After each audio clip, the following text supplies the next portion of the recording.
Hillsong Church at Borkham Hills has, in the past decade, developed a huge following amongst born-again Christians, preaching a message of goodwill and inclusion, all in the love of Christ. Well, for most at least. Amongst the many success stories attributed to the church, one story goes largely unreported, and that's their stance on homosexuality. Ben Gresham is a 22-year-old Hillsong churchgoer, but unlike any before him, he's openly gay. As he found out, homosexuality is something that most Pentecostal churches struggle to deal with, and his journey to accepting his own identity wasn't easy either. The first person I told, I was 16 at the time, and I told my Connect leader, and I remember his reaction. I remember sitting there opposite him, telling him I was gay, and it was kind of this look, probably this look of pity that you know, a prostitute would get, or a sex offender would get, or you know, a drug addict would get. It was that same kind of look. It wasn't a look of, I guess, understanding, but it was kind of this look of pity and shame. And Ben discovered quickly too that those who'd brought him into the church were moving just as fast to make him feel unwelcome. At my church, you know, I had friends that I'd been friends with, you know, right through school and high school. That, you know, the friends that brought me to church, they stopped talking to me. They stopped. They pretty much just stopped caring as soon as I came out. They just pretty much just didn't want to have anything to do with me. Ben entered into what's known as an ex-gay program, a church initiative to cure gay struggles.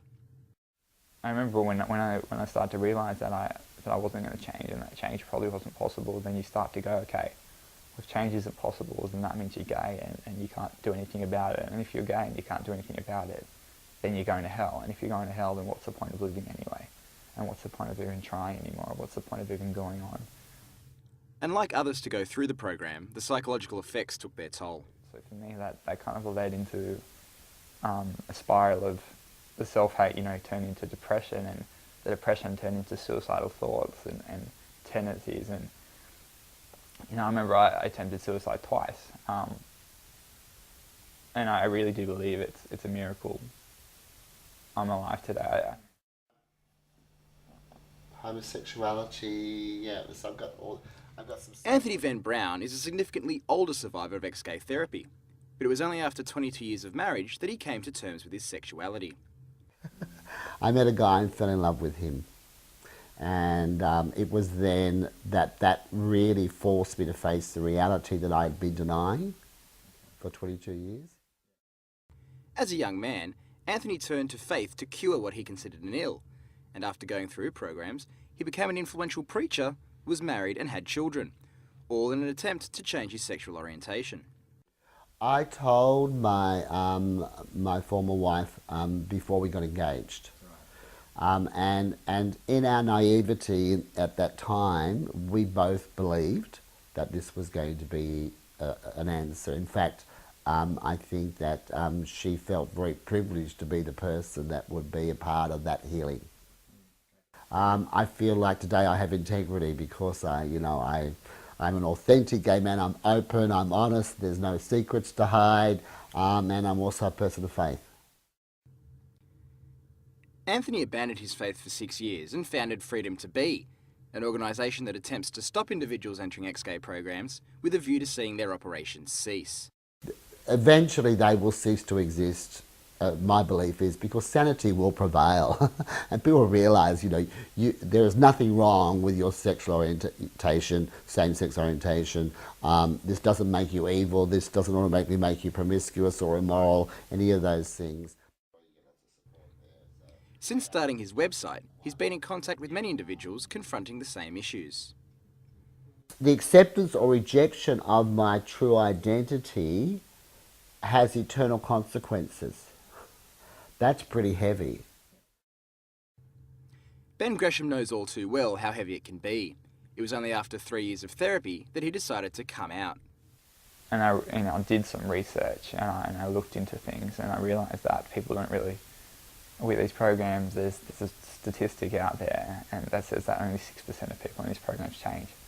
And those 6% of people are employed by the church. And so if you look at that, then really does anybody change at all?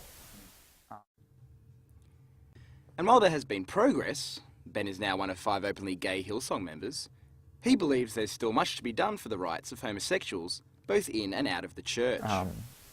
And I think, as well, one of the biggest kind of causes and one of the biggest kind of pressures and influences on current discrimination against gay and lesbian people is definitely the church.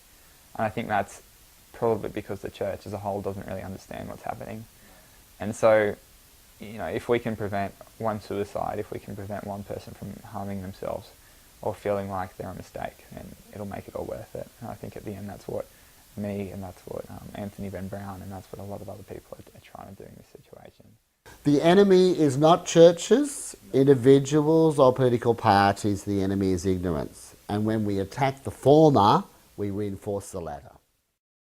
There is already a decline in the number of referrals to some of these groups.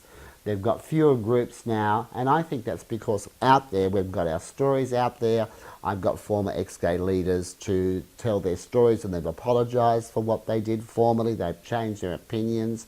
We're out there in blogs. I've got young people telling their stories, and others which tried it after many years of marriage and said it didn't work. So, we're out there telling our stories, and it's not about attacking, it's about educating.